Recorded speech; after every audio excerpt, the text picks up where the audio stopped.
સારું,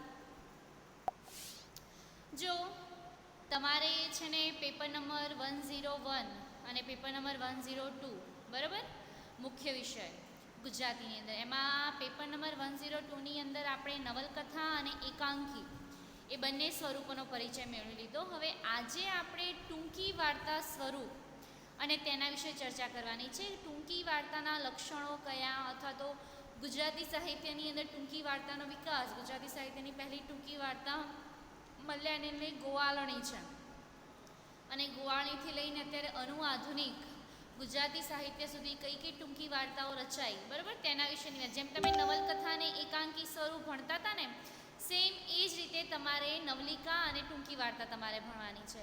હવે હું તમારી સ્ક્રીન ઉપર પીડીએફ એક પ્રેઝન્ટ કરું છું. તમને ઇનકેસ એ પીડીએફ નથી જોવાતી તો તમારો ઓડિયોનો ઓપ્શન ઓન કરી અને તમે મને કહેજો, બરાબર, કે મેડમ પીડીએફ નથી જોવાતી. ઓકે,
સારું. તમને લોકોને છે ને પીપીટી જોવાય છે? તમારો ઓડિયોનો ઓપ્શન ઓન કરીને મને જણાવો ને.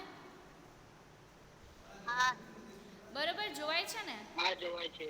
સારું, જો તમારે પેપર નંબર 102ની અંદર એકમ નંબર 1, બરોબર, એકમ નંબર 1ની અંદર તમારે અર્વાચીન ગુજરાતી સાહિત્યના સ્વરૂપો છે.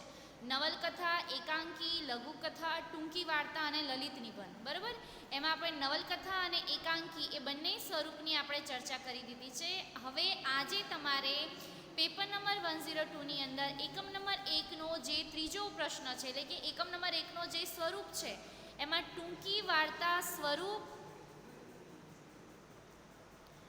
અને ગુજરાતી સાહિત્યની અંદર ટૂંકી વાર્તા સ્વરૂપનો ઉદ્ભવ અને વિકાસ,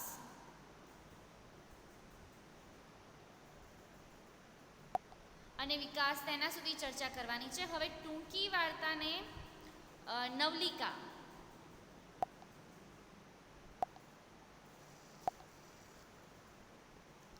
બરાબર, ટૂંકી વાર્તાને નવલિકા પણ કહેવામાં આવે છે. એટલે કે નવલિકાની વ્યાખ્યા, તેની સંજ્ઞા, તેનું સ્વરૂપ અને ગુજરાતી સાહિત્યની અંદર પ્રથમ ટૂંકી વાર્તા એ ગોવાળણી છે, મલ્યાણીની. એ મલ્યાણીની ગોવાળણીથી લઈને આધુનિક ગુજરાતી સાહિત્યની હિમાંશી શેલતની અંધારી ગળીમાં ટપકા,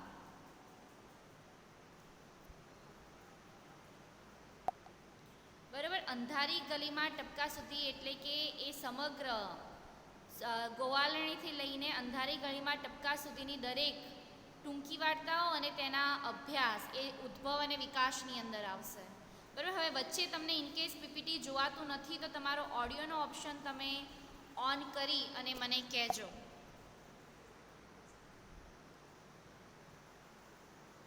બરાબર. હવે મુદ્દો 1 તમારો કે ટૂંકી વાર્તાની સંજ્ઞા અને એની વ્યાખ્યા અને ગુજરાતી સાહિત્યમાં ગુજરાતી ટૂંકી વાર્તાનું સ્વરૂપ, બરાબર. એ પ્રશ્ન એક જ છે. એની અંદર પહેલાં આપણે પ્રસ્તાવના જોઈએ. તો જો અર્વાચીન ગુજરાતી સાહિત્યના બધા સ્વરૂપો એટલે કે અર્વાચીન ગુજરાતી સાહિત્ય એટલે કે 1850થી લઈને અત્યાર સુધી જે બી સાહિત્યની રચના થઈ તેને આપણે અર્વાચીન ગુજરાતી સાહિત્ય કહીએ છીએ. અને અર્વાચીન ગુજરાતી સાહિત્યની જ્યારે શરૂઆત થાય છે એટલે કે અર્વાચીન ગુજરાતી સાહિત્યના બધા સ્વરૂપો, પછી એ ટૂંકી વાર્તા હોય, નવલકથા હોય, નાટક હોય, એકાંકી હોય, લલિત નિબંધ હોય, લઘુકથા હોય, એ બધા સ્વરૂપો અંગ્રેજી સાહિત્યની દેન છે. એટલે કે અંગ્રેજી સાહિત્યના સંપર્કના કારણે અર્વાચીન ગુજરાતી સાહિત્યના સ્વરૂપો વધારે પ્રકાશિત થયા છે. અને ગુજરાતી ભાષાની અંદર અને ગુજરાતી સાહિત્યની અંદર જે મધ્યકાલીન ગુજરાતી સાહિત્યનો જે પ્રવાહ હતો, એટલે કે જે મધ્યકાલીન ગુજરાતી સાહિત્યની અંદર જે પરંપરાપારિક જે સ્વરૂપો હતા, જેમ કે આખ્યાન, પદ્ય વાર્તા, એ બધા સ્વરૂપોની જગ્યાએ નવા સ્વરૂપો લઈને આવે છે.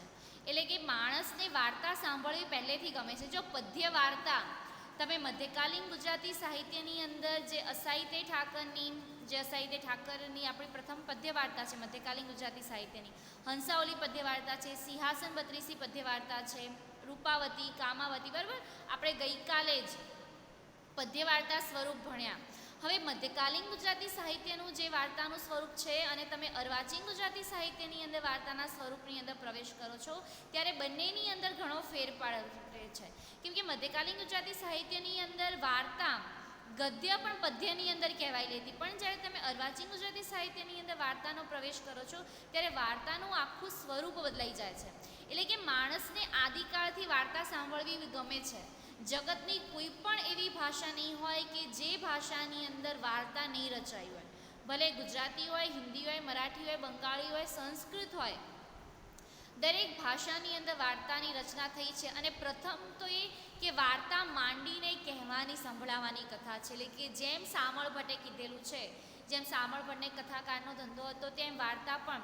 હવે જો અહીંયા છે ને પુરાણ કથાઓ છે, વ્રત કથાઓ છે, પરિકથાઓ છે, ધર્મકથાઓ છે, લોકકથાઓ છે, આ બધી વાર્તાઓ લોકોને સાંભળવામાં આવતી. એટલે અહીંયા મધ્યકાલીન ગુજરાતી સાહિત્યની અંદર વાર્તાના જે સ્વરૂપના લક્ષણો છે ને તેના વિશેની ચર્ચા કરી છે. અને ઉપનિષદોની અંદર, વેદોની અંદર, પુરાણોની અંદર વાર્તા, અને એવી પશ્ચિમની અંદર જે બાઇબલ જે ધર્મગ્રંથ છે એ ધર્મગ્રંથોની અંદર પણ આ રીતે વાર્તાઓ મળે છે. પણ કઈ રીતે? જે તમે મધ્યકાલીન ગુજરાતી સાહિત્યનું સ્વરૂપ નહોતું જોયું કે અવાંતર કથાઓ હોય, વચ્ચે વચ્ચે સમસ્યાઓ હોય, પણ આપણે જેને નવલિકા કે ટૂંકી વાર્તા તરીકે ઓળખીએ છીએ. એક મિનિટ.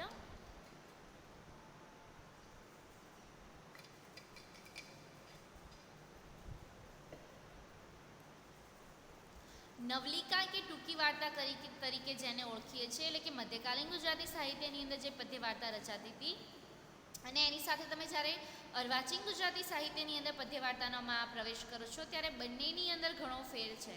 એટલે કે જેને આપણે નવલિકા, જો નવલિકા એ જ ટૂંકી વાર્તા, ટૂંકી વાર્તા એ જ નવલિકા, બંને એકબીજાના પર્યાયવાચક એટલે કે સમાનાર્થી શબ્દો છે.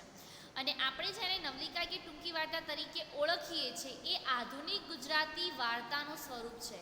આધુનિક એટલે કે 1850 પછી જે વાર્તાનું સ્વરૂપ છે તે.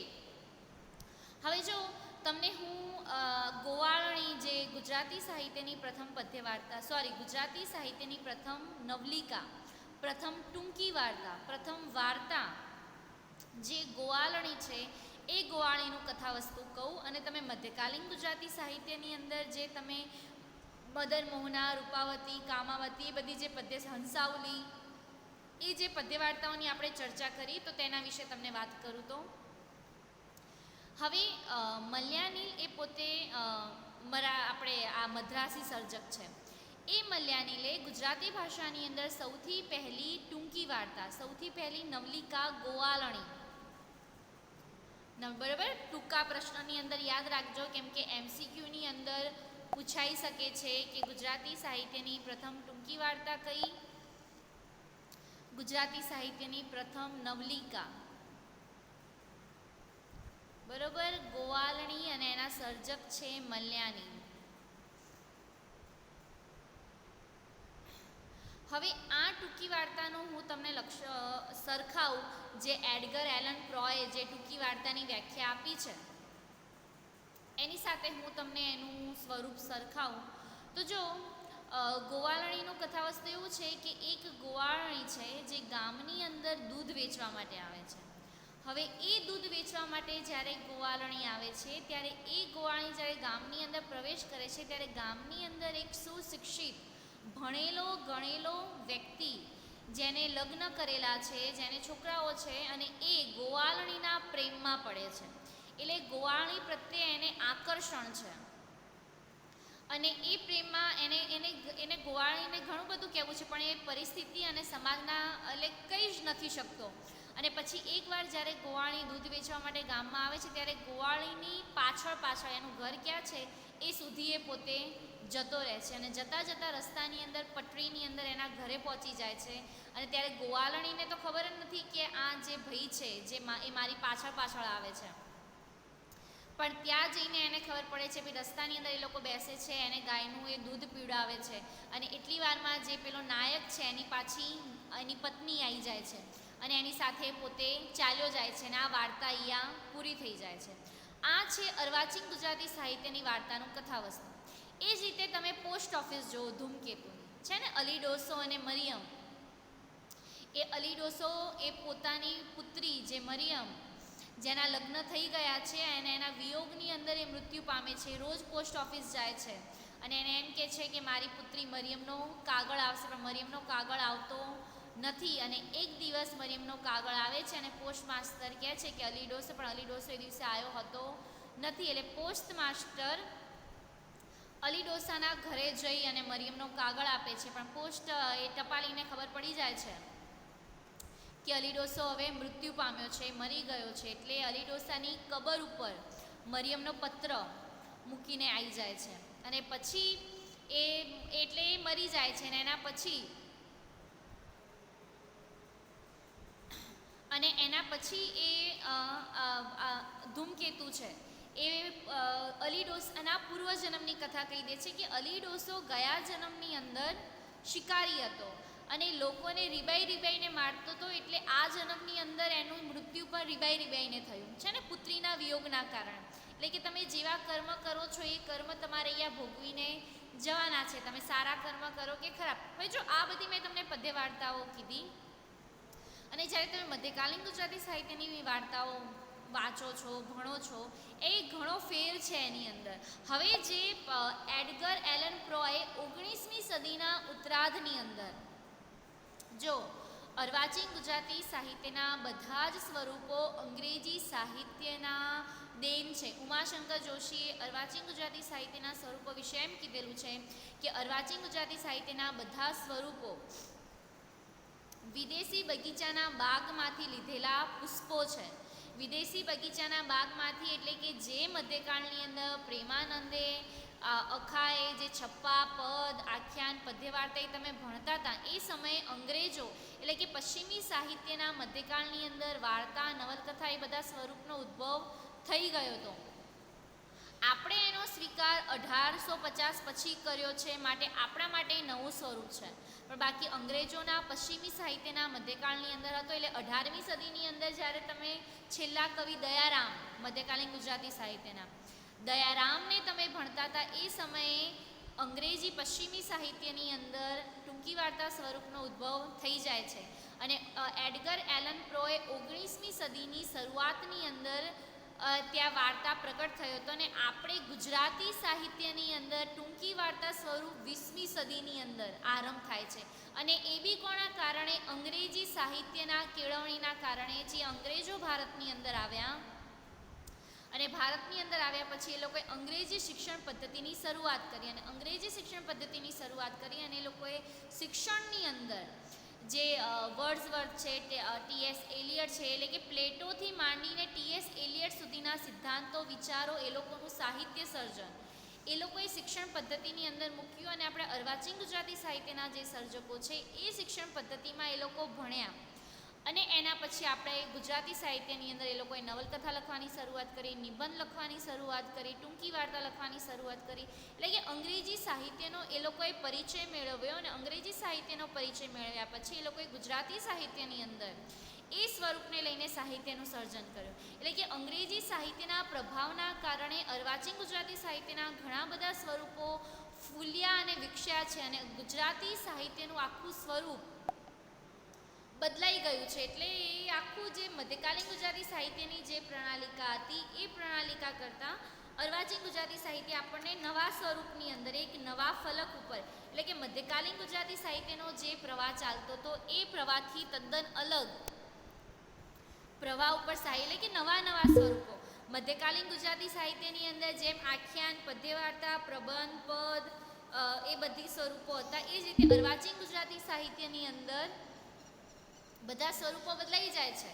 નવલકથા, નાટક, એકાંકી, ટૂંકી વાર્તા, ચરિત્ર સાહિત્ય, જીવન ચરિત્ર, આત્મકથા, સોનેટ, ઉર્મી કાવ્ય, ખંડકાવ્ય એ બધા સ્વરૂપો આવી જાય છે. કોના કારણે? અંગ્રેજી સાહિત્યના પ્રભાવના કારણે. જો અંગ્રેજો ભારતમાં ન આવ્યા હોત અને એ લોકોએ શિક્ષણ પદ્ધતિની શરૂઆત કરી ન હોત તો આપણે અત્યાર સુધી મધ્યકાલીન ગુજરાતી સાહિત્યના જે સ્વરૂપો છે એ સ્વરૂપો ભણતા હોત. અર્વાચીન ગુજરાતી સાહિત્યના જે નવા સ્વરૂપો છે એની શરૂઆત થઈ ના હોત. હવે ગુજરાતી સાહિત્યની અંદર કથાકાર શિરોમણી શામળ તો પદ્યવાર્તાકાર છે, પણ કનૈયાલાલ મુનશીએ અર્વાચીન ગુજરાતી સાહિત્યની અંદર જે ટૂંકી વાર્તાનું સ્વરૂપ છે એને અર્વાચીન સાહિત્યના અપૂર્વ પુષ્પ તરીકે, જો આ ખાસ MCQની અંદર પૂછાઈ શકે છે કે કમા મુનશી કનૈયા, હું તમારો ટેસ્ટ લઈશ આ તમારા આ યુનિટ વધશે એટલે, તો એની અંદર બી આ બધા પ્રશ્નો હશે કે કનૈયાલાલ માણેકલાલ મુનશી, કમા મુનશી એમને ટૂંકી વાર્તાને અર્વાચીન સાહિત્યના અપૂર્વ પુષ્પ તરીકે. ઉમાશંકર જોશી તો કહે છે કે અર્વાચીન ગુજરાતી સાહિત્યના બધા સ્વરૂપો એ વિદેશી બગીચાના બાગમાંથી લીધેલા પુષ્પો છે. એ જ રીતે કનૈયાલાલ માણેકલાલ મુનશી પણ અર્વાચીન ગુજરાતી સાહિત્યના પુષ્પો, એટલે કે અર્વાચીન ગુજરાતી સાહિત્યના સ્વરૂપો અને ટૂંકી વાર્તાના સ્વરૂપ વિશે એવું કહે છે કે અર્વાચીન સાહિત્યનું અપૂર્વ પુષ્પ, એટલે કે આ એક અપૂર્વ એટલે કે એકદમ શ્રેષ્ઠ ફૂલ છે કે જેનો સ્વીકાર આપણે કરવાનો છે. બરાબર. હવે એમાં પશ્ચિમી વિવેચકોની દ્રષ્ટિએ, કેમ કે ટૂંકી વાર્તા સ્વરૂપ તમે જેમ રોઝેટીની વ્યાખ્યા નહોતા ભણતા, રોઝેટી એ અંગ્રેજી પશ્ચિમી સાહિત્યનો સર્જક છે, પણ નવલકથા સ્વરૂપનો ઉદ્ભવ પશ્ચિમી સાહિત્યની અંદર થયેલો છે. એટલે પશ્ચિમી સર્જકો નવલકથા વિશે શું માને છે એ આપણે નોંધવું પડે. એ જ રીતે ટૂંકી વાર્તા સ્વરૂપનો ઉદ્ભવ પણ પશ્ચિમી સાહિત્યની અંદર થયેલો છે. એટલે કે પશ્ચિમી સાહિત્યના સર્જકો ટૂંકી વાર્તા માટે કઈ કઈ સંજ્ઞાઓ, કઈ કઈ વ્યાખ્યાઓ તેમને આપેલી છે તો તેના વિશે જોઈએ તો પશ્ચિમી કથા સાહિત્યની અંદર ગેષ્ઠા પ્રાચીનતમ સ્વરૂપ છે.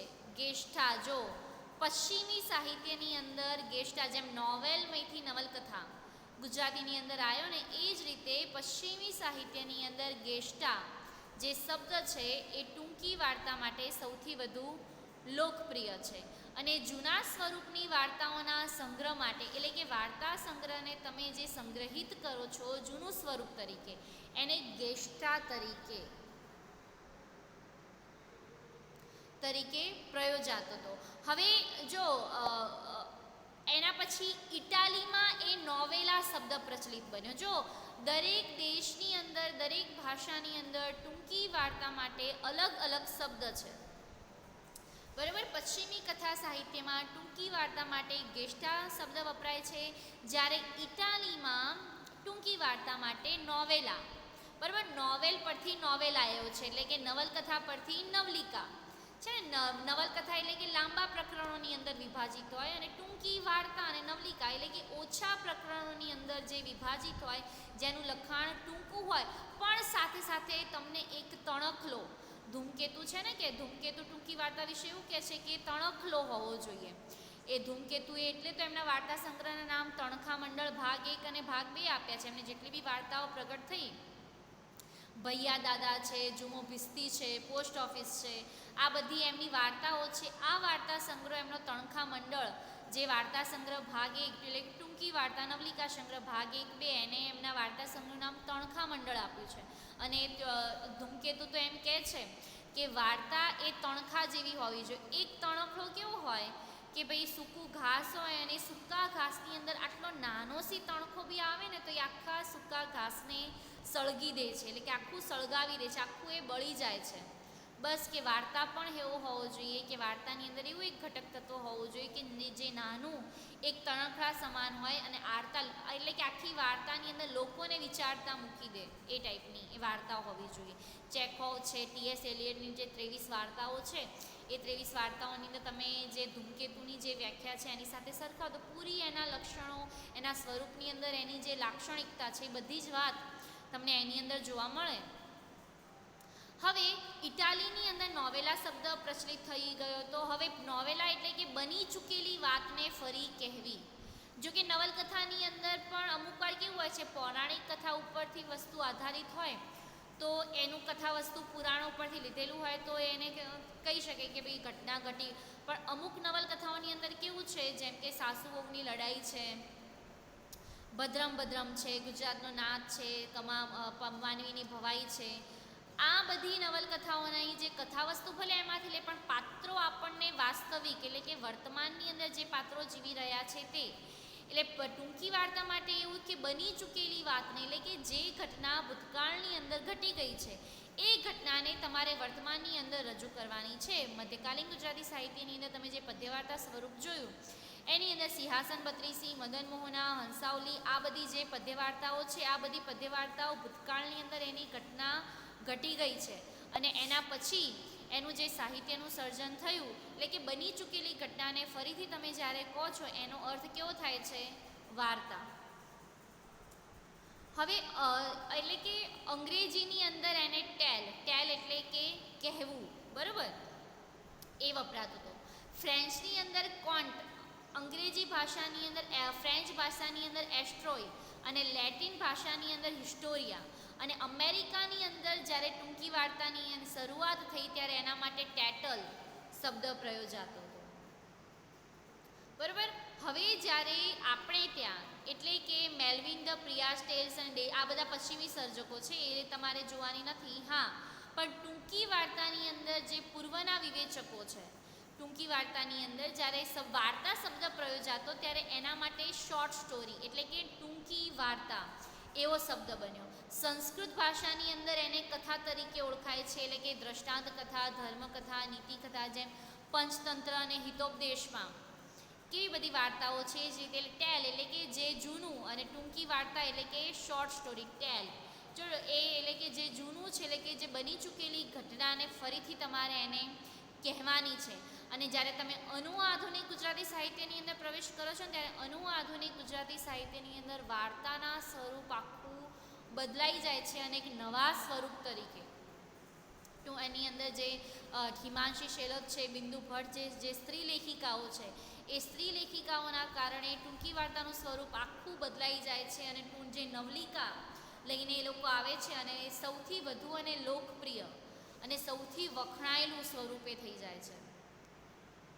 હવે ગુજરાત વિદ્યાપીઠ અને સાર્થ જોડણી કોષની અંદર જે વાર્તા એટલે કે જે ટૂંકી વાર્તા માટે વ્યાખ્યા આપી છે તો વાર્તા માટે એટલે કે વાત કથા અને ભગવત ગૌમંડળ કોષની અંદર એટલે વાર્તા માટે સ્ત્રીની વાત એટલે કે સ્ત્રીને લગતી વાત એની અંદર આવે એવું ભગવત ગૌમંડળ કોષની અંદર કીધેલું છે ને. તમે મદન મોહના ટૂંકી વાર્તા મધ્યકાલીન ગુજરાતી સાહિત્ય તમે પદ્યવાર્તાનું સ્વરૂપ જો, મેં તમને એટલે જ પદ્યવાર્તાનું સ્વરૂપ પહેલાં ભણાવ્યું અને પછી ટૂંકી વાર્તાની શરૂઆત કરી. એટલે તમને મધ્યકાલીન ગુજરાતી સાહિત્યની અંદર વાર્તાનું શું સ્વરૂપ હતું અને અર્વાચીન ગુજરાતી સાહિત્યની અંદર વાર્તાનું શું સ્વરૂપ છે તેના વિશે તમને ખબર પડે. એટલે કે કથા, કહાની, ગાથા અને ગોષ્ઠી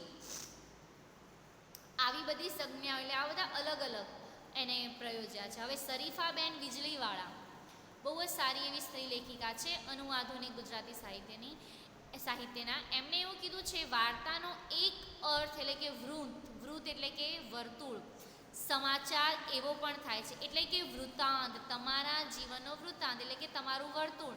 એ વર્તુળની શરૂઆત તમે અહીંથી કરો તો અહીંથી કરી અને પાછી એની જ જગ્યાએ આવી અને વર્તુળ પૂરું થાય છે, બરાબર. તમે ધારો કે અહીંથી વર્તુળની શરૂઆત કરો તો અહીંથી કરી અને પાછું જ એ અહીંયા આવીને જ પૂરું થવાનું છે એટલે કે વૃત્તાંત, બરાબર. તમારા જીવનની અંદર જે વૃત્તાંતનો એટલે કે તમારા જીવનનો જે વર્તુળ છે એનો જે અર્થ છે એ તમારે બતાવવાનો છે. અને ડૉક્ટર હરિવલ્લભ ભયાણી એ જે ભાષા વૈજ્ઞાનિક છે એ ઇતિવૃત્ત એટલે કે બનેલો બનાવ એટલે કે જે ભૂતકાળની અંદર જે બનાવ બની ગયો છે એને તમારે વર્તમાનની અંદર રજૂ કરવાનું છે. બરાબર, એને શું કહેવામાં આવે છે? એને વાર્તા કહેવામાં આવે છે. એટલે કે ટૂંકી વાર્તા. ટૂંકી વાર્તા માટે અલગ અલગ વ્યાખ્યાઓ આપેલી છે. હવે ગાંધી યુગની અંદર જો માંડણ બંધારો, બરાબર, જો સંસ્કૃત ભાષાની સિવાય બંગાળી હિન્દી ભાષાની અંદર એને શોર્ટ સ્ટોરી કહેવામાં આવે છે ગલ્પ. પછી ઈકા પ્રત્યે લગાડી અને નવલિકા સંજ્ઞ, નવલમાંથી એને ઈકા નવલિકા, જેમ કે જો, બરાબર, તો અહીંયા કયો સ્વર લાગ્યો? અ, અને અહીંયા ઈ અને આ, બરોબર, એટલે કે નવલ હતો.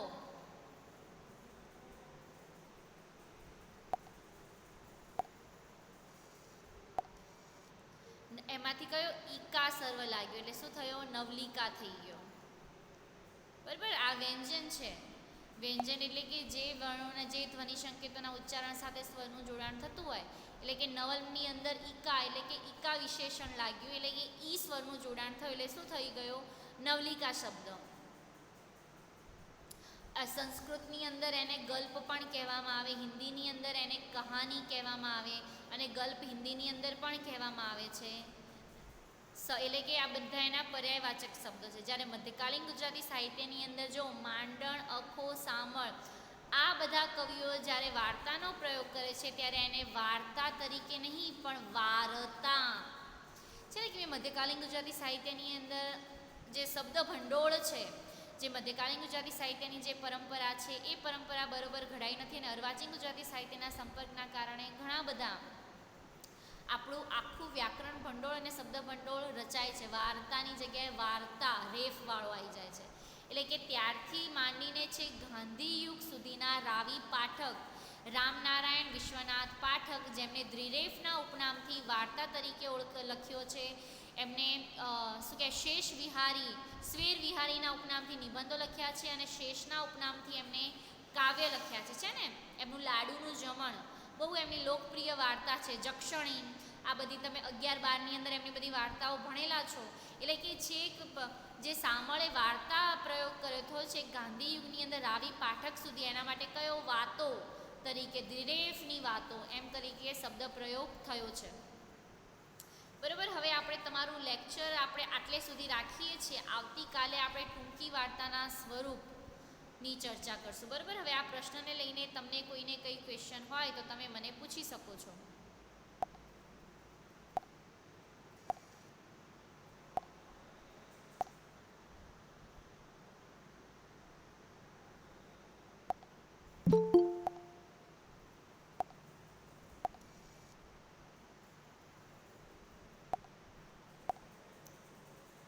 બોલો, કોઈને કંઈ ક્વેશ્ચન છે? તમને કોઈને કંઈને કંઈ ક્વેશ્ચન હોય તો તમારો ઓડિયોનો ઓપ્શન ઓન કરી અને તમે મને જણાવી શકો છો. ઓકે, નથી. અને આ જે પીડીએફ ઉપર જે પ્રેઝન્ટ કર્યું એ તમે લખો છો ને, લખજો હં, તમારા માટે કામનું છે. ઓકે, કોઈને કંઈ ક્વેશ્ચન નથી ને ટૂંકી વાર્તા માટે? જે પીપીટી ઉપર લખેલું હતું, જે તમે વાંચ્યું પણ તમને સમજણ ન પડી એવું કશું છે? હોય તો મને જણાવો તો હું તમને ફરીથી સમજાવી દઉં. કેમ કે જો આ સ્વરૂપો મહત્ત્વના છે, તમે સમજશો તો તમે પરીક્ષામાં લખી શકશો, પણ તમે નહીં સમજો તો તમે વાંચે ગોખશો ને તોય તમને નહીં આવડે. કોઈને કંઈ ક્વેશ્ચન છે?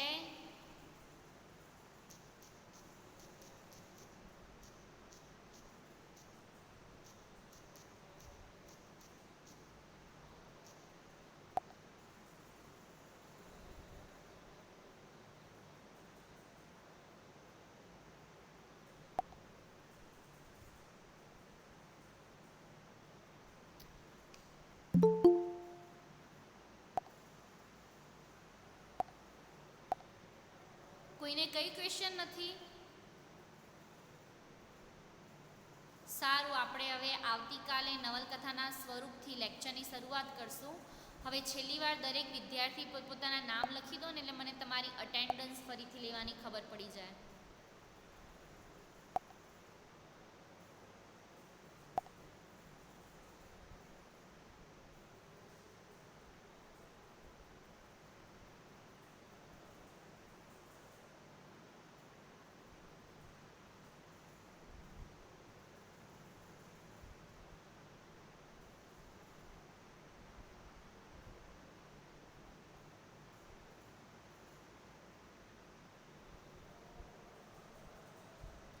સારું, બરાબર. આ લેક્ચર આપણે આટલે સુધી રાખીએ છીએ. હું આટલો અડધો ચાલેલો લેક્ચર યુટ્યુબ પર અપલોડ કરી દઈશ. વચ્ચે તમને કશું લખવાનું રહી ગયું હોય તો તમે લખી દેજો, બરાબર. આવતીકાલે આપણે ટૂંકી વાર્તાના સ્વરૂપથી લેક્ચરની શરૂઆત કરશું.